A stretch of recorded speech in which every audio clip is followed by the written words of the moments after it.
신이 없다고 생각하는 무신론자와 신이 있다고 주장하는 유신론자가 공존을 하고 있습니다. 당신의 종교가 무엇이냐고 물으면 무종교라고 대답하는 사람이 40%에 이른다고 합니다. 그러나 대다수의 그 무종교인들도 사후세계나 명상, 그리고 요가나 윤회, 점술 등 아주 미신적이고 신비주의적인 것을 받아들이는 경우가 많습니다.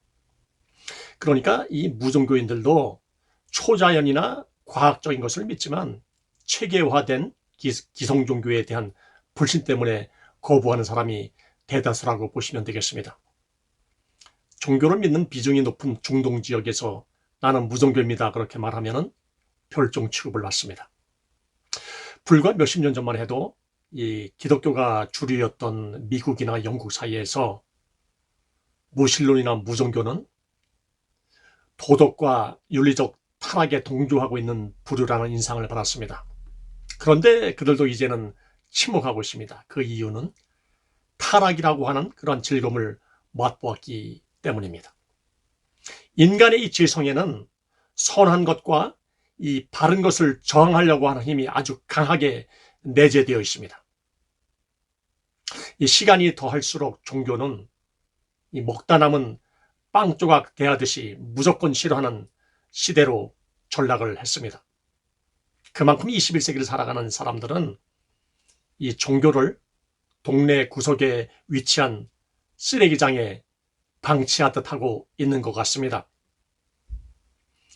종교는 신앙이라고 하는 그 눈에 보이지 않는 마음의 활동이지만 그 어원은요, 뭐 두려움이나 불안 등 그 감정과 그러한 것들에 대한 형식을 갖춘 예의를 의미합니다.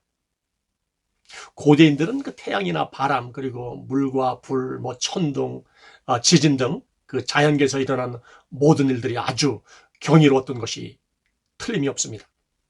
당연히 자연신으로 잘못 알고 신앙할 수밖에 없었습니다. 사후세계나 예측 불허했던 미래, 그리고 피할 수 없는 재앙과 질병, 나아가서 죽음에 대한 불안이 엄습했습니다. 물론 당시 그 종교관념도 지극히 원시적인 것이어서 자연숭배나 조상숭배, 나아가 주술이 아주 중요한 역할을 했습니다. 그리고 시간이 지나면서 온갖 신들이 만들어지고 부족에서 민족 종교로 이어지게 됩니다.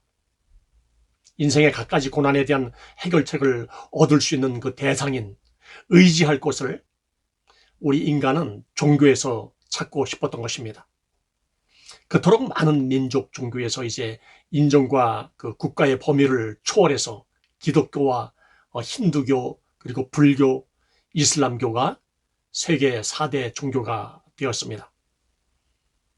이제는 인공지능 시대를 맞아서 종교에 대한 관심도 점차 낮아지고 있지만, 그럼에도 불구하고 사람들은 이상하게 자신의 미래를 이 점술 시장에 의탁하는 이유가 무엇일까 곰곰이 생각하게 합니다. 인간은 참 대단한 것 같아도 모기 한 마리가 윙윙 소리를 내는 것 때문에 밤새 잠을 못 이뤘다고 하는 존재입니다. 아무리 강대국이라고 해도, 최신 무기인 그 핵을 개발했어도, 최고의 의료 시스템을 갖췄어도 현미경으로 겨우 볼 수 있는 바이러스 앞에서 쩔쩔매는 것이 인간입니다. 그토록 우리가 두려워했던 코로나 바이러스가 이 가로 세로 30cm의 마스크 한 장으로 방역이 된다는 그 어처구니 없는 현실 앞에서 인간의 어설픈 한계를 인정할 수밖에 없었습니다. 사람은 태어나서 이 지구상에 정말 넓게 분포되어 있는 모든 지식의 1%도 모르다가 죽습니다. 죽음은 모든 것이 끝이라고 그렇게 증명되지도 못할 말을 생각 없이 하지만 왜 그렇게 생명에 집착하는지 알 수 없습니다. 다시 말씀드리지만 이 고대인들이 그 자연을 숭배한 이유는 각종 삶의 문제를 해결하기 위한 것이었습니다. 그리고 내세에서 형벌을 받을 수 있다는 그 막연한 생각 속에서 나름대로 선한 삶의 기준을 마련하기 위한 것이었습니다.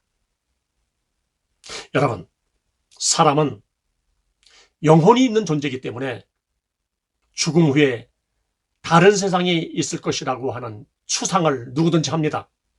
그래서 죽은 사람을 향해서 명복을 빈다고 하는 것입니다. 그러니까 이 무신론자들도 조상님이 지켜주실 것이야, 아마도 좋은 곳에 갔을 것이야, 그렇게 표현을 합니다. 사람의 힘으로 해결할 수 없는 영적 세계, 과학으로 풀 수 없는 영적 세계가 존재하고 있습니다. AI 시대를 맞아서 꿈에나 상상했던 새로운 것을 추구하며 살아도 죽음의 문제는 해결할 수 없습니다.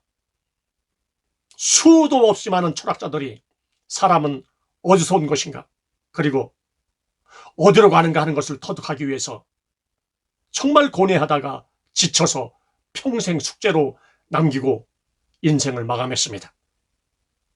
착하게 살고 선행을 한다고 해도 각종 종교 의식을 통해서 이 문제는 해결할 수가 없습니다. 이제 그 문제의 본질적인 해결을 위해서 참 진리로 향하는 여정을 시작을 하겠습니다. 여러분, 인생이 새롭게 변화되는 구원 문제를 명쾌하게 안내해 드리겠습니다.